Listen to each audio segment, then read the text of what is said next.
everyone. Thank you for being here again at Reengage. My name is Brock. It is an honor to get to talk to you about marriage for a few moments and talk to you about my perspective, my experiences, and things that we've learned by doing Reengage now for several years. But I do want to start off on a different note. I want to talk about a movie, first of all.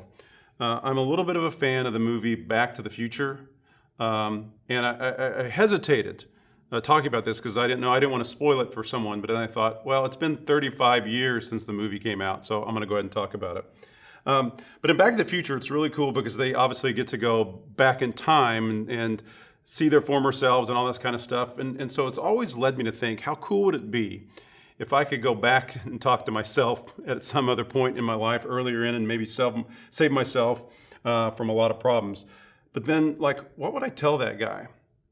And so I've often thought about, marriage. I've been married for over 25 years now as we speak, and kind of looking back at my beautiful bride and our lives together and kind of some of the frustrations and the pain that I may have caused her along the way. And I kind of think that I'd like to go back to just pre-ceremony day on our wedding and sit down and talk with that guy for just a few moments and talk to him about marriage.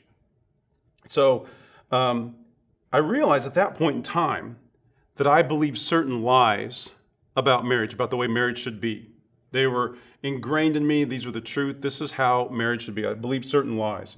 I watched a lot of TV, a lot of movies, and so kind of developed this romanticized idea, this utopian idea of how marriage should be.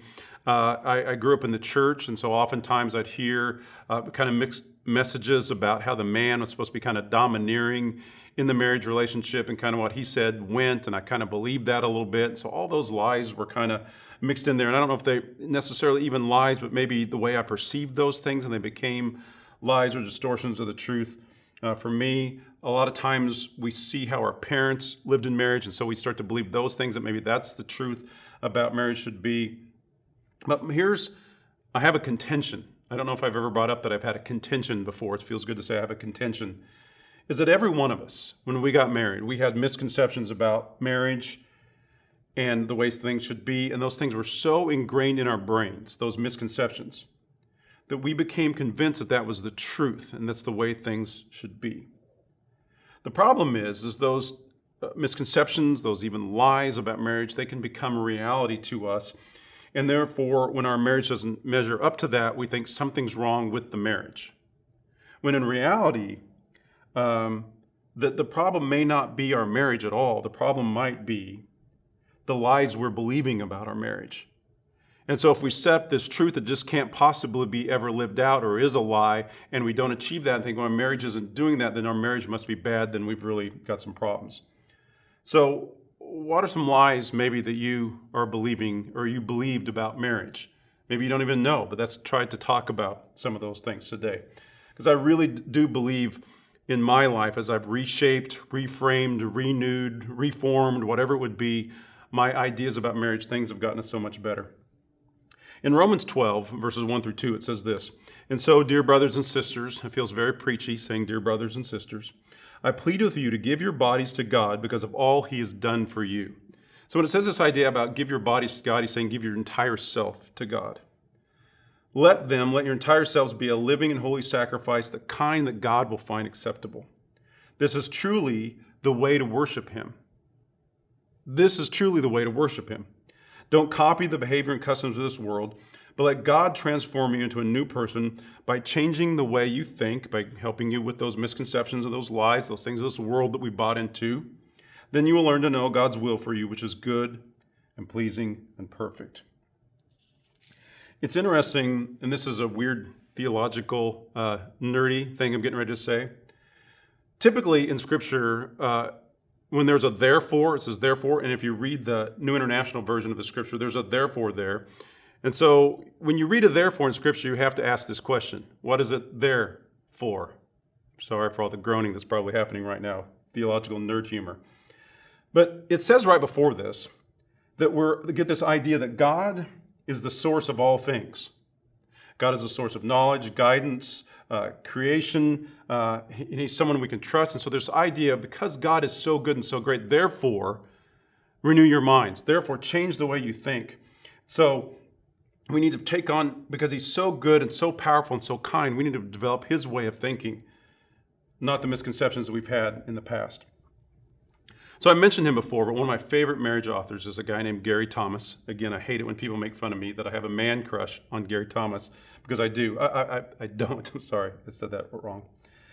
But he says this: marriage is designed to make us holy more than happy. Marriage is designed to make us holy more than happy. And the first time I heard that statement, it took the air out of the room, and maybe it did for you too. But so some ways this statement is controversial. Because one of the major lies that I think we have about marriage is this idea that if marriage is done correctly, it's supposed to be this source of endless joy. There should be no difficulties ever. It's just supposed to be this perfect relationship. And so therefore, if it's not, then we have to change the circumstances around us, because surely something's wrong. And also, it contains this idea that joy and the pursuit of happiness really is our number one goal of life. And my joy has got to be paramount. And if it's not, I have to find another way of doing life. So when some people read this statement that God designed marriage to make us holy more than happy, they get frustrated because it feels like you're saying I'm never going to be happy in marriage. No. Happiness is still out there, still very much on the table. It's just what we pursue might be the issue here. Happiness can't be found by pursuing our selfish pleasures and pursuing what I want all the time. What I've discovered is when I pursue what I want all the time, that selfishness, it leads to sorrow, it leads to isolation, pain, and a sense of feeling incomplete. So according to Scripture then, it's like we've had everything backwards. We're pursuing this self all the time. But the Scripture says if we renew our mind and kind of take the God way and pursue Him and pursue putting others first, that happiness is then found. That it's still out there. It's just maybe we've discovered and sought after the wrong thing. If we seek to be like God and worship Him that way, then happiness is a beautiful, wonderful byproduct. Maybe we're just pursuing the wrong things. Matthew 6:33, a very famous scripture, says this: but seek first His kingdom and His righteousness, and everything else will be given to you as well. In other words, truth, God's ways, leads to joy, contentment, and happiness, and the lies, the misconceptions, lead to frustration, sorrow, isolation, and disillusionment.